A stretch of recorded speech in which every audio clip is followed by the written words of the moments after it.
Now, I think you made a great decision starting to learn about CSS grids already today, because not only will you be able to really use CSS grids once they're fully ready for production websites, but also you will already be able to use them to quickly sketch a website layout, and in other words, to create a prototype that you can, for example, give to a customer to really make sure you're building the correct thing and that the layout in that way is the thing that the customer also imagined. So it's a really great tool to just quickly sketch a website and get some feedback on your layout. Now also, it's just an interesting specification to look at because there are many new paradigms, as you will see, that really haven't been there before in CSS. So it's also like a glimpse into the future of CSS, not only specifically for CSS grids, but maybe also new paradigms coming up, new kind of syntax also coming up. So that's just something I think we as web designers are always interested in, to see what web technologies will develop into in the future.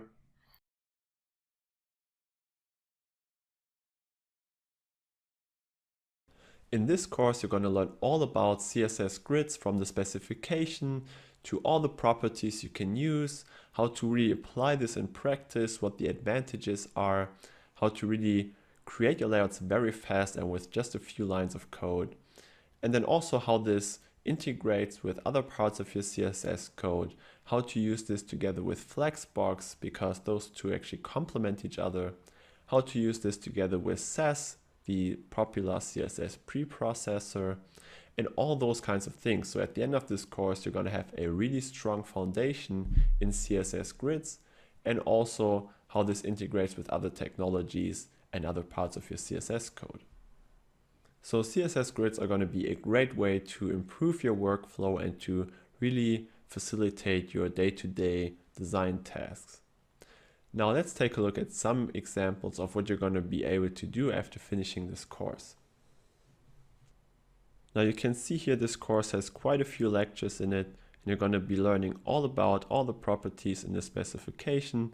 Plus, we're also going to talk about specific use cases, how to use it in practice, and how it integrates with Flexbox and Sass.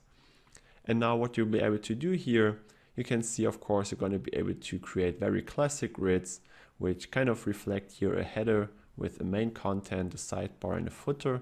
So this is actually one of your exercises you will do during this course. Then also you're going to see how you can create a grid here, for instance with 2 rows, 4 columns, but independent of the order in the markup, you can also change the order of elements on the page using just CSS, which is not possible without Flexbox or CSS grids. So those are the only 2 module layouts or modules in CSS which allow you to achieve this so-called source order independence. So in the HTML here, it's actually ordered from item 1 to item 8, but you can see that the order is shifted here, and you're going to learn how to do this. Now next, you're also going to learn how to sketch a layout like this, which is also the kind of layout from your project template you will get. And you're going to see how to also create a kind of menu bar and all those kinds of things, how to sketch a website like this very fast. And also then how to use nested grids here in order to use a grid inside a grid. So this whole layout here again is used or created using CSS grids. And then this here is actually also a grid with just 1 row and 2 columns. So this is a very easy way also to use this and to use nested layouts. Now as another example here, you can also, what's really actually one of the main improvements or main advantages of CSS grids, is you can create a grid like this in just a line of code, or maybe 2 lines if you want to split this up, but it's really, really concise and allows you to create a grid like this, which really behaves in a way that you would expect. So you can define all the width and all the height of the rows and columns. You can also make it more flexible, and we're going to take a look at that. But it's a really great way to create such actually more advanced layouts in a very, very easy and concise way. All right, so I hope you're very excited to learn about this and how to use this. So now we're going to dive into how to actually get ready to use CSS grids. So you're going to set up your system to get ready. You're also going to learn some of the basics of what CSS grids are all about, and some of the terminology we're going to have to use during this course. And then we're going to jump right into the code and go through all the great properties you can use in order to create your grids, your whole layouts, and so on.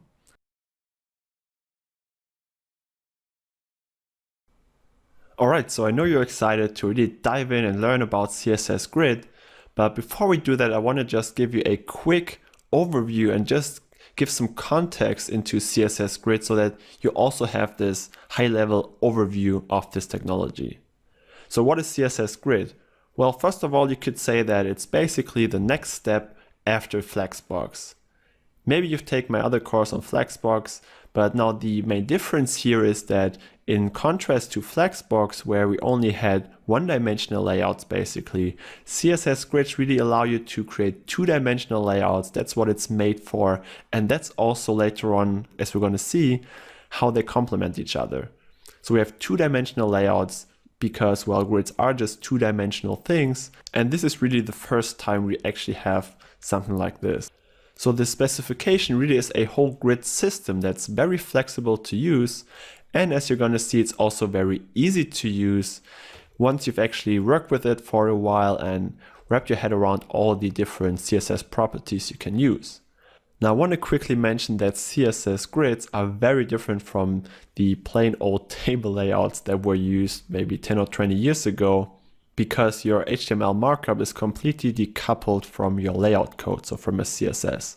And therefore it's very maintainable and very flexible to use. So don't mistake this for being something like tables again, because it really is a grid system, just like you may have used it from third-party libraries, but now it's really baked into CSS3. So a grid system like this is a very powerful way to lay out your items, as you're going to see, as you're going to do very often in this course. And it's also very easy to use, so it really allows you to create or sketch your layouts very fast. Now, this is a really big step if you consider what CSS looked like or CSS layouts looked like up to this point. So in the past, you had to rely on, for instance, tables to style your websites, or then using floats. Of course, tables are not really used anymore nowadays, but you still have floats, and maybe also absolute positioning for something like vertically centering an element.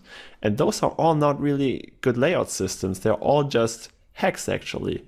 If you look at other systems where you create UIs, like any UI frameworks or Android and iOS, you always find some kind of grid system to define your layouts. So this is a really big disadvantage of CSS, and you might know this kind of joke here, which says that CSS is awesome, and of course the text runs out of the box, because you often have to really fight with the layouts in CSS using these kind of low-level elements like floats and absolute positioning. So CSS Grid here is really a huge step forward with this, and it's the first actual real layout system incorporated into CSS. So together with Flexbox for one-dimensional layouts that are then basically included inside your CSS grids, it really forms the future of how we're going to create layouts in CSS for the web. I was really excited when I learned about this, and it's just a really great technology.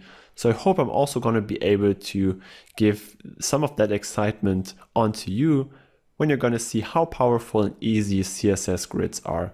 So with this, I don't want to talk anymore about the high-level overview, but instead we're now going to prepare to really get coding and to create our first layouts with CSS Grid.